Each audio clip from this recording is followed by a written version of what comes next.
दोस्तों बीएसएनएल को लेकर बहुत सारे चर्चा हो रहा है क्योंकि बीएसएनएल ने कुछ दिन पहले ऐसा अनाउंस किया था कि 2025 में इंडिया में हर स्टेट में बीएसएनएल का 5G और 4G पूरी तरह मिल जाएगा। दोस्तों इसके बाद में बहुत लोग बीएसएनएल का सिम कार्ड लिया और उसके पहले भी जब जियो का रिचार्ज प्लान महंगा हुआ था उसके बाद भी बहुत लोग जियो सिम कार्ड को छोड़ के बीएसएनएल में पोर्ट किया था और एयरटेल को भी छोड़ के बीएसएनएल में पोर्ट किया था क्योंकि एयरटेल, वोडाफोन, जियो ये तीनों कंपनी का जो रिचार्ज प्लान है सारे महंगा हुआ था। तो लोग इसके लिए बहुत ही परेशानी हो रहा था। रिचार्ज प्लान तो महंगा है और ऊपर से ये नेटवर्क भी नहीं मिल रहा था।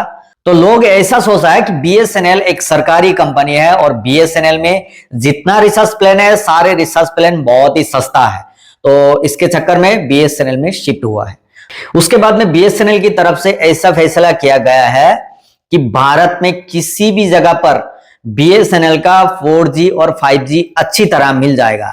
दोस्तों बात यह हुई है कि बीएसएनएल तो फैसला कर लिया लेकिन बहुत सारे जगह में अभी तक 4G नहीं मिल रहा है। पहले जो 3G था वो ही मिल रहा है।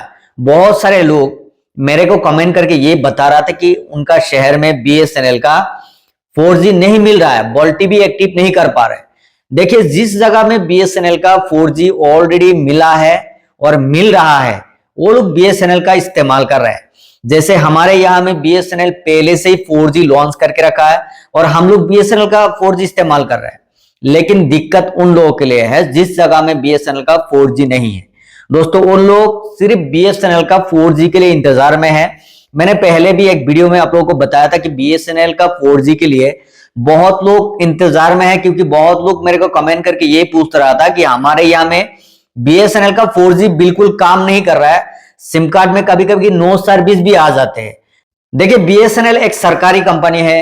अगर बीएसएनएल पहले से ही कोशिश करता कि भारत में नंबर 1 सिम कार्ड बीएसएनएल रहे तो वो लोग कर सकता। अगर बीएसएनएल पहले कोशिश करता तो सब कुछ कर लेता, लेकिन बीएसएनएल कोशिश नहीं किया है क्योंकि बीएसएनएल सरकारी है। आपको पता है ये इंडिया में जितना नेटवर्क चल रहा है सारे नेटवर्क बीएसएनएल का है, लेकिन उस जगह में बीएसएनएल का कुछ चीज नहीं है, उसमें प्राइवेट वाला इस्तेमाल कर रहा है। प्राइवेट वाला उस नेटवर्क पर मशीन लगाकर नेटवर्क दे रहा है।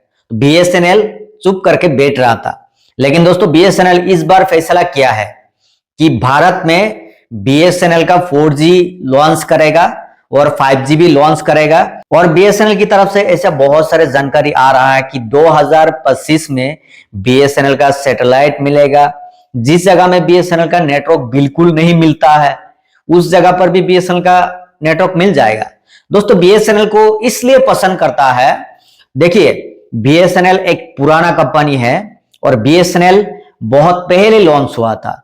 जिस टाइम पर जियो का नाम नहीं था, मोबाइल फोन जब लॉन्च हुआ था उसी टाइम पर बीएसएनएल का सिम कार्ड भी लॉन्च हुआ था। बीएसएनएल एक पुराना कंपनी है और सरकारी है और बीएसएनएल में जितना रिचार्ज प्लान है सारे मतलब लो बजट का है, आप आराम से इस्तेमाल कर सकते हैं। चाहे आपके पास कीपैड फोन हो, चाहे आपके पास स्मार्टफोन हो, चाहे आप लैपटॉप के लिए यूज करना चाहते हैं तो आराम से आप कर सकते हैं क्योंकि उसमें महंगा कुछ नहीं है। सारे कम बजट वाला जो रिचार्ज प्लान है सारे बीएसएनएल में है, तो इसके चक्कर में भी बीएसएनएल का सब्सक्राइबर ज्यादा है। लेकिन दोस्तों बीएसएनएल का सब्सक्राइबर जितना है उनमें से 50% लोग बीएसएनएल सिम कार्ड में रिचार्ज करते हैं और 50% रिचार्ज नहीं करते हैं। वो लोग सिर्फ मोबाइल में सिम कार्ड लगा कर रखा है। बीएसएनएल अगर कभी 4G और 5G लॉन्च करेगा, अगर सर्विस अच्छा मिलेगा तो उस टाइम पे इस्तेमाल करेंगे। तो इसलिए बहुत लोग सिम कार्ड लगा कर रखा है, लेकिन दोस्तों यूज करने वाला बहुत कम है क्योंकि देखिए यूज करके ही क्या करेगा, बहुत सारे जगह में नहीं मिल रहा है। सिर्फ हमारे यहाँ में मिल रहा है लेकिन हम लोग तो इस्तेमाल कर रहे हैं। अगर आपके जगह पर बीएसएनएल नेटवर्क नहीं मिल रहा है तो आप उस सिम कार्ड में आप रिचार्ज करके क्या करेंगे। दोस्तों बीएसएनएल सरकारी तो है लेकिन सरकार की तरफ से बीएसएनएल का ऊपर इतना ध्यान नहीं था, इसलिए बीएसएनएल का नेटवर्क इस्तेमाल करके प्राइवेट लोग लूट रहा है। जियो जो आप देख रहे हैं ना कि नंबर 1 सिम कार्ड जियो है, और जियो जब ये फ्री रिचार्ज दे रहा था ना तो उस टाइम पे बीएसएनएल का नेटवर्क पर जियो का मशीन लगाकर लोगों का नेटवर्क प्रोवाइड कर रहा था और 2 महीना 3 महीना करके जियो की तरफ से फ्री दे रहा था। ऐसा है कि सरकारी जो आइटम है उसमें इस्तेमाल किया और लोगों को ऑफर दिया, उसके बाद में बीएसएनएल को बैठा दिया, फिर लोगों से लूटने लगा है। तो बीएसएनएल इस बार ऐसा फैसला किया है कि जिस जगह पर बीएसएनएल का 4G नहीं था उस जगह में नया लॉन्च करेगा और जिस जगह में पहले से ही 4G लगा कर रखा है उस जगह में थोड़ा क्लीनिंग वगैरह करके उस जगह में स्टार्ट कर दिएगा। भारत में 4G और 5G लॉन्च कर दिएगा। दोस्तों देखिए, जियो का जो नेटवर्क आ रहा है इंडिया में लगभग 5 लाख से ज्यादा नेटवर्क लगा हुआ है। बीएसएनएल का जो नेटवर्क है बहुत ही कम है। अब जितना नेटवर्क आप देखेंगे सारे नेटवर्क में बीएसएनएल का नाम है, लेकिन उसमें जो मशीन काम कर रहा है किसी किसी मशीन एयरटेल में नेटवर्क दे रहा है और कुछ मशीन जियो में दे रहा है। उन लोग क्या किया है, बीएसएनएल को आपको तो पता ही है मनी ऑफ द बेस्ट, मतलब मनी से सब कुछ हो जाता है।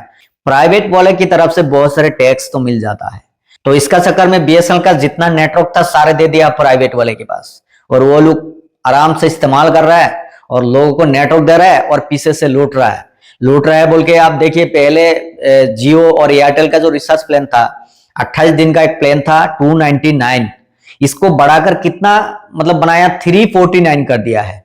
तो उसमें मतलब कितना रुपया डिफरेंस है। और भारत में बहुत लोग जियो सिम कार्ड इस्तेमाल करते हैं, एयरटेल भी कम नहीं है, एयरटेल भी इस्तेमाल करते हैं क्योंकि जियो का जो नेटवर्क है बहुत ही अच्छा है।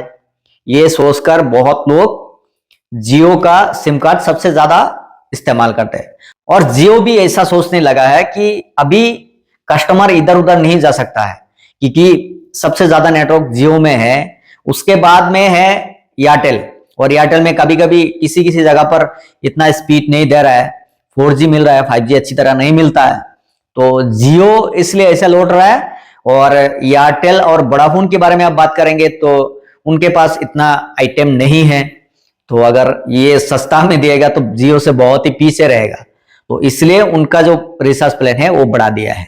और जियो आपको रिचार्ज मतलब सस्ता देने से दे सकता है, जियो के पास कुछ कमी नहीं है। आपको तो पता ही है कि जियो का जो ओनर है उनके पास तो पैसा का खेती है, जो भी करना चाहेगा 1 मिनट में कर सकता है। लेकिन चक्कर यह है कि पहले 2 महीना रिचार्ज दिया है, लोगों को अनलिमिटेड दिया है, लेकिन इस बार उसका वसूल करना है तो इसलिए लूट रहा था। लेकिन दोस्तों लोग भी मतलब नफरत हो गया है। आप कितना रिचार्ज करेंगे 28 दिन के लिए 349 रुपीज। जो लोग मजदूर है वो लोग तो फोन तोड़ ही देगा क्योंकि उसमें रिचार्ज क्या करेगा। एक दिन मजदूरी करके 350 रुपया मिलता है और 28 दिन के लिए 350 रुपया आप रिचार्ज कराना पड़ता है। दोस्तों जिंदगी बर्बाद हो जाएगा। इसलिए लोग इसको समझ गया है कि इसमें रहने से हमारा जिंदगी बहुत ही खतरामय है, तो बीएसएनएल में शिफ्ट हुआ है। लेकिन बीएसएनएल मतलब इतना स्पीड नहीं है। स्पीड के बारे में बात करें तो मैं नेट का स्पीड के बारे में बात नहीं कर रहा हूं। ये जो इंस्टॉल करने के लिए बताया गया था कुछ दिन पहले कि भारत में बहुत सारे जगह में नेट इस्तेमाल कर पाएंगे और बहुत सारे नेटवर्क भी लॉन्च करेगा।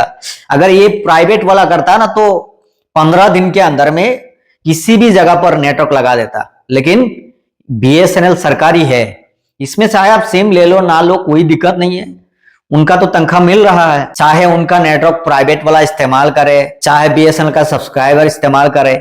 सब्सक्राइबर इस्तेमाल करने से आप कितना रुपया रिचार्ज करेंगे? 108 रुपया, 107 रुपया, 139, इतना ही तो करेंगे ना 1 महीने के बाद। लेकिन उसी नेटवर्क अगर प्राइवेट वालों को दे दिएगा तो वो तनख्वाह जो आएगा ना बहुत ही मोटा तनख्वाह आएगा। तो इसीलिए इसमें ध्यान थोड़ा कौन देता है। लेकिन बीएसएनएल की तरफ से अनाउंस किया गया है कि इस बार बीएसएनएल भारत में 4G और 5G रोल आउट करेगा ही करेगा और नंबर 1 सिम कार्ड बीएसएनएल रहेगा। ये बीएसएनएल की तरफ से नोटिफिकेशन आया है। इसके बाद में बहुत सारे जगह में अपडेट मिला है, ऐसा नहीं है कि वो बोलने के बाद कुछ नहीं हुआ है, ऐसा नहीं है, बहुत सारे जगह में मिला है।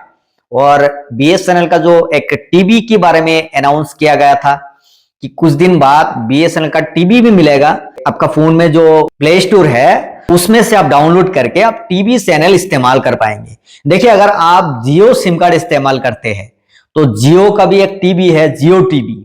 अगर आप एयरटेल सिम कार्ड आप इस्तेमाल करते हैं तो एयरटेल की तरफ से भी एयरटेल का एक टीवी है, लेकिन उसमें क्या होता है कि आपका नेट इस्तेमाल करना पड़ता है। आपका सिम कार्ड में नेट पैक होना चाहिए, तब जाके आप जियो जो टीवी है इस्तेमाल कर पाएंगे। अगर एयरटेल हो तो एयरटेल का नेट पैक होना जरूरी है, तब जाके आप एयरटेल का टीवी इस्तेमाल कर पाएंगे। लेकिन बीएसएनएल का जो टीवी आने वाला है उस टीवी में थोड़ा अलग है। चाहे आपका फोन में इंटरनेट रहे या ना रहे, इंटरनेट का कोई कनेक्शन नहीं है। देखिए, घर में जो टीवी लगाते हैं, मतलब नॉर्मली टीवी होता है, सेटअप बॉक्स मिलता है, उसमें क्या होता है कि मंथली एक रिचार्ज प्लान होता है। अगर उतना रिचार्ज आप डलवाएंगे तो इतना चैनल आपको दिखने को मिलता है। तो बीएसएनएल की तरफ से जो टीवी अभी लॉन्च होने जा रहा है उसमें भी फैसिलिटी ऐसा ही है। अब जितना रुपया आप रिचार्ज करेंगे उतना ही चैनल मिलेगा। और बीएसएनएल का जो टीवी रिचार्ज रहेगा, मतलब ये बहुत ही कमती बजट वाला रहेगा। ऐसा नहीं है कि 300, 400, 500, ऐसा नहीं है। आप 120, 130 इतना अमाउंट में ही आप बीएसएनएल का टीवी का रिचार्ज प्लान आप इस्तेमाल कर पाएंगे। दोस्तों, बीएसएनएल आगे बहुत सारे आइटम लॉन्च करेगा। ये बीएसएनएल की तरफ से नोटिफिकेशन आया है, लेकिन ये अभी तक कंफर्म नहीं हुआ है कि कौन सा आइटम कितना प्राइस में रहेगा और कौन सा आइटम किस जगह के लिए है। जब भी बीएसएनएल की तरफ से ऐसा फैसला हो जाएगा कि बीएसएनएल की तरफ से एक आइटम लॉन्च कर दिया है, इतना अमाउंट है, तो सारे जानकारी आपको पहले ही मिल जाएगा। इसलिए दोस्तों, आप क्या करना है, वीडियो को लाइक करना है और चैनल को सब्सक्राइब करके रखना है। आगे आपको पूरी तरह अपडेट मिलते रहेगा। आज का वीडियो इतना है, मिलेंगे अगले वीडियो पर। तब तक के लिए बाय बाय, जय हिंद।